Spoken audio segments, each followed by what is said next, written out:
take a look in here, in this brass insert, you want to make sure they're not too wore out, not messed up. Make sure they got still a good little life in them. The way I tell is by this little X right here, there's a little groove in it. If it's too wore out, I don't use them again, I get them replaced. But whenever you go into installation, run your little grease where your piston rings run.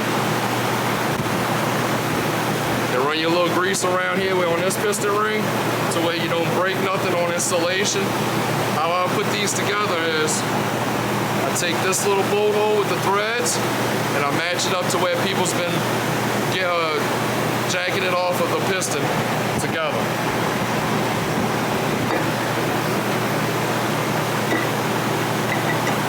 Because each one of these holes are different sizes. One's for the bolt, one's for a bigger pin.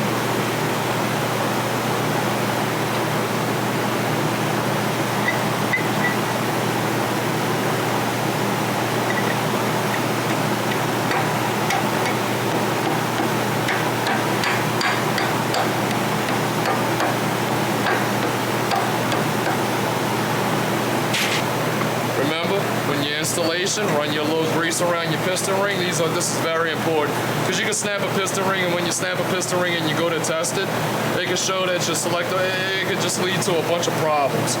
All in all, this is just one of these preventative things that you make sure you do as you're putting things together to where it don't cause you problems in the long run. Remember, threaded holes, go to where people have used it to take it off before.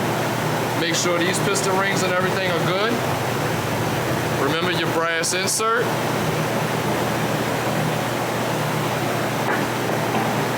Line everything up real nice and smooth. And everything should fall into place.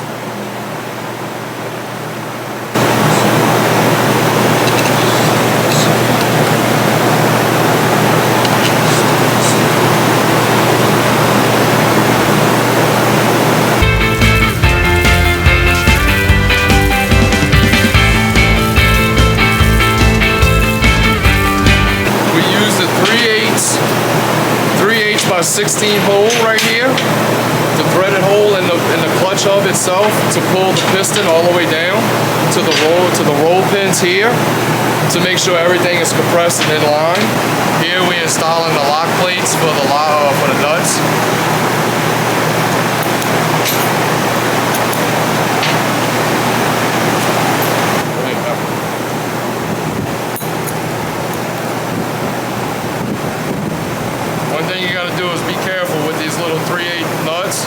Make sure you don't drop them in there if you got everything assembled down there, because you'll have a hard time, a hard day. You'll have to pretty much disassemble this whole gear to get them out unless you're really lucky with a good magnet.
Install pistons, you make sure you tighten up all 24 3/8 bolts.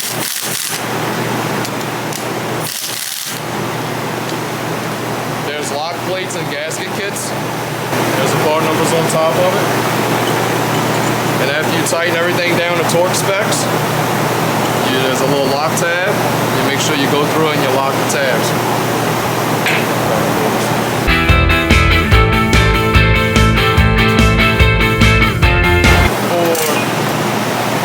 Off your manifold into the gear, shoot a little air into it. And you can see your piston working. You see right, look right there.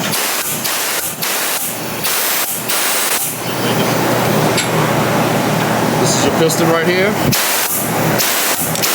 And that's make sure you're working.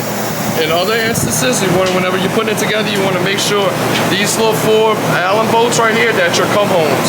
In case something ever happens in your boat and you get stuck out somewhere, you tighten these 4 Allen bolts down and it automatically locks it in gear.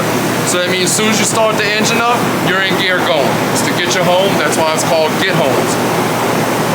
But you want to make sure these are fully tightened down, fully loosened, or else you can lose oil pressure through there, which will cause a false piston ring failure.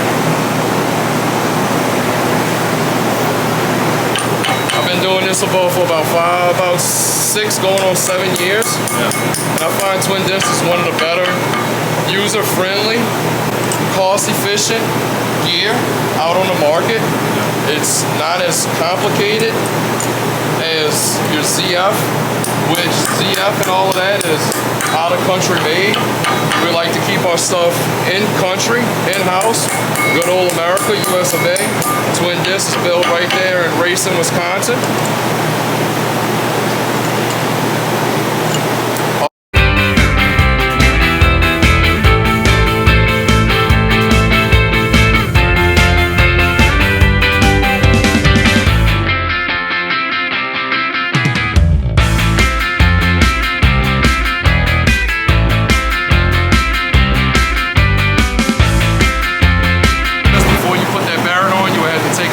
Piston all over again. Make sure you slide your piston pump drive pin in first. Before you install your bearing, make sure you put your spacer down and then your bearing.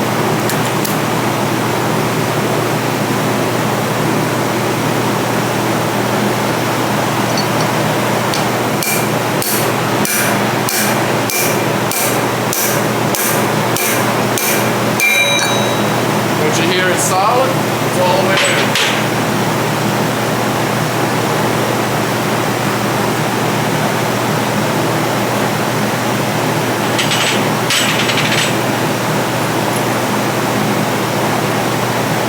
Repeat the process on the other side. Make sure your spacer's down on top of your pack. Then install your piston. Then install your bearing.